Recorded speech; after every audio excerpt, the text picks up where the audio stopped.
melanjutkan refleksi kita akan sejarah para leluhur Israel.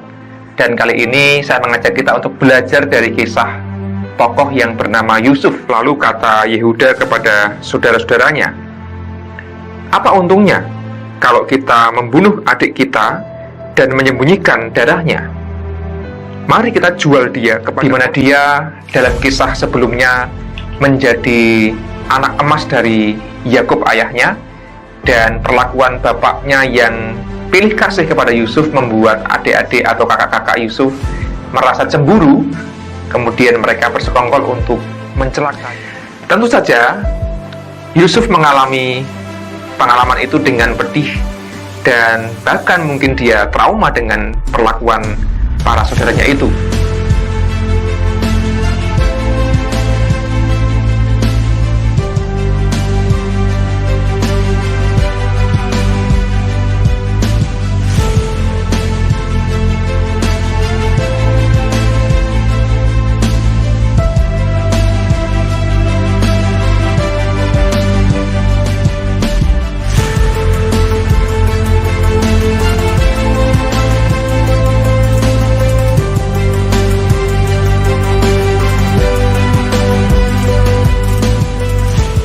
Dan saudara, segenap warga GKJ Pekalongan maupun setiap pemirsa channel YouTube GKJ Pekalongan dimanapun saudara berada, kembali kita berjumpa dalam Pelangi Sabda GKJ Pekalongan.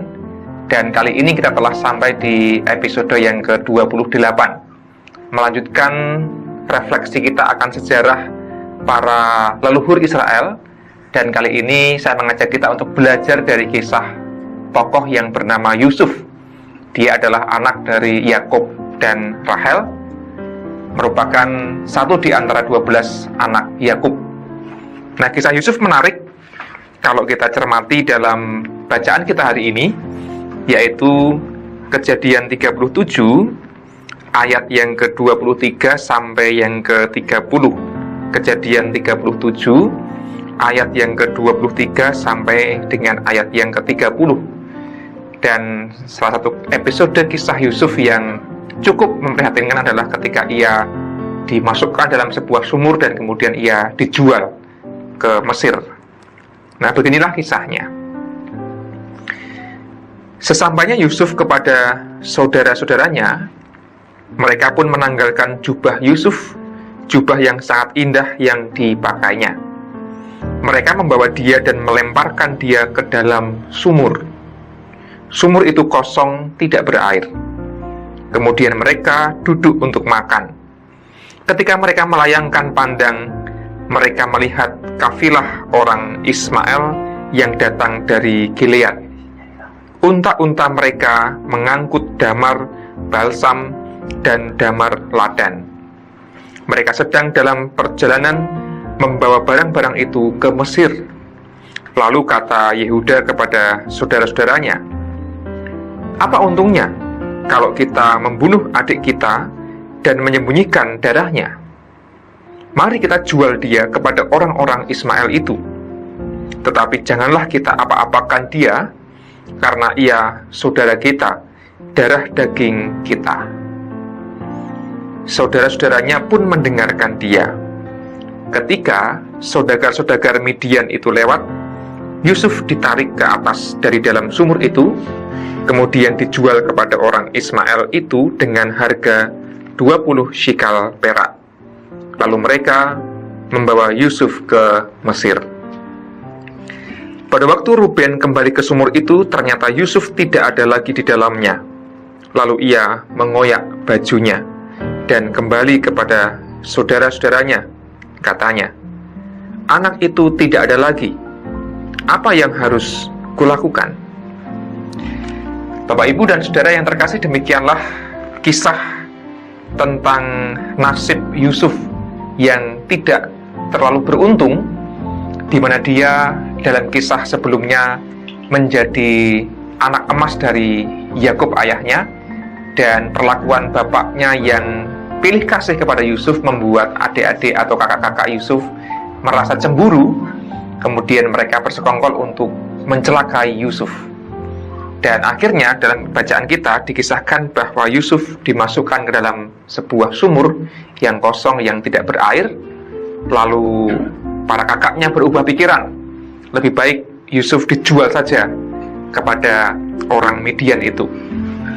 Nah, dalam hal ini menggambarkan bahwa Yusuf sebagai seorang tokoh yang kelak kita tahu kiprahnya luar biasa, mengalami dua hal yang sangat menyedihkan. Yang pertama adalah dia mendapatkan perlakuan yang tidak adil dari saudara-saudara kandungnya, dari kakak-kakaknya. Ia dicemburui, kemudian ia diperlakukan dengan kasar, dibully kalau pakai bahasa zaman sekarang. Bahkan dia mengalami kekerasan dalam rumah tangga sebagai seorang anak, sebagai seorang saudara. Dia dibuang, dimasukkan ke dalam sebuah sumur.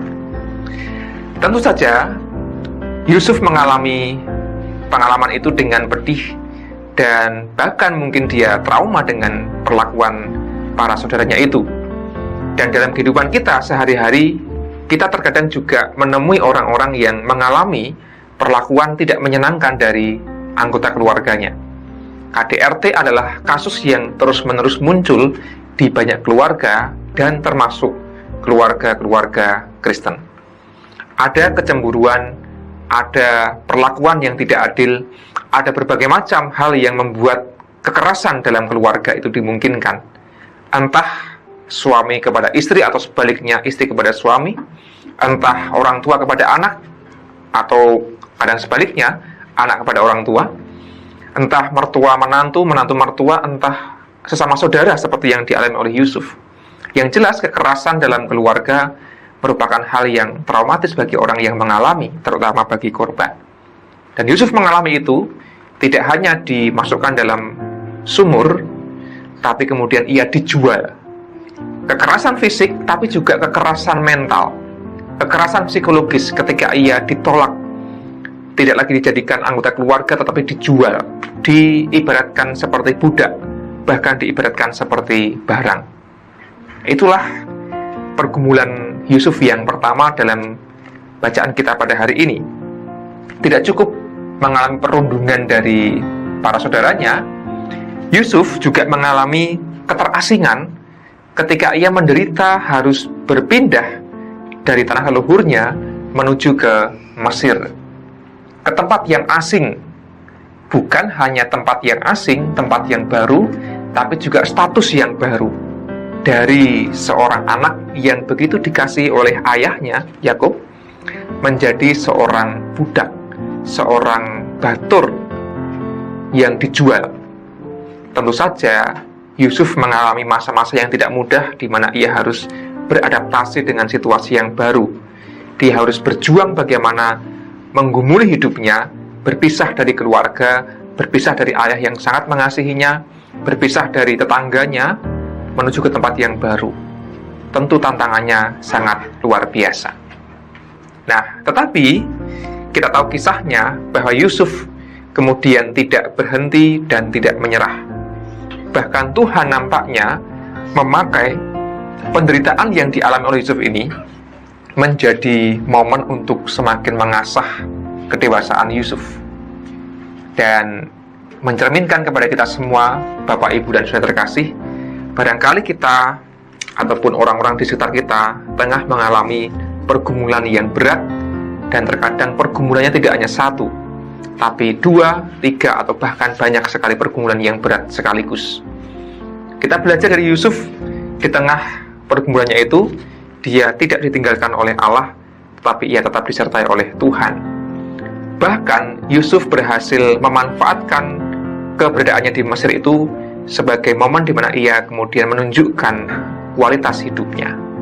Nah, semoga kita sebagai umat Allah yang dikasihi, pertama-tama mewaspadai bahwa pergumulan termasuk kekerasan dalam keluarga sedapat mungkin kita hindarkan, seperti yang terjadi dalam keluarga Yakub, dalam hal ini yang menimpa Yusuf, salah satu anaknya. Dan jikalau kita adalah orang-orang yang barangkali diperlakukan tidak menyenangkan, tidak adil, atau bahkan mengalami pergumulan apapun, mari terus bersabar, dengan tabah kita jalani hidup kita, dengan yakin bahwa Tuhan Allah tidak pernah meninggalkan kita. Selalu ada masa depan yang indah jika kita bersama dengan Tuhan dengan setia, seperti yang dialami oleh Yusuf. Demikian kita belajar dari Yusuf tentang setia kepada Allah di masa-masa sukar dan meyakini bahwa tangan Tuhan akan terus menopang. Kiranya kisah ini menginspirasi kita semua untuk terus beriman teguh kepada Allah apapun yang terjadi. Sebagaimana Allah menyertai Yusuf, Allah pun akan terus menyertai kita semua. Amin.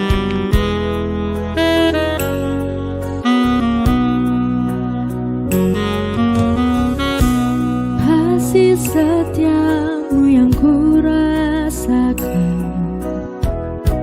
lebih tinggi dari langit biru.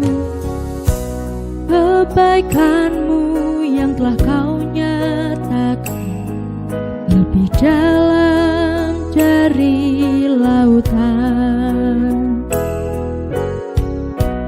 Berkat-Mu yang telah ku terima sempat membuatku terpesona. Apa yang tak pernah kupikirkan, itu yang Kau sediakan bagiku. Siapakah aku ini Tuhan, jadi biji mata-Mu. Dengan apakah ku balas Tuhan selain puji dan sembah Kau? Siapakah aku ini Tuhan, jadi biji mata-Mu.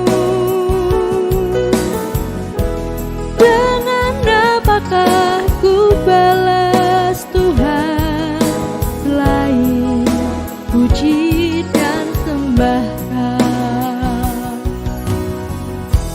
Dengan apakah ku balas Tuhan selain puji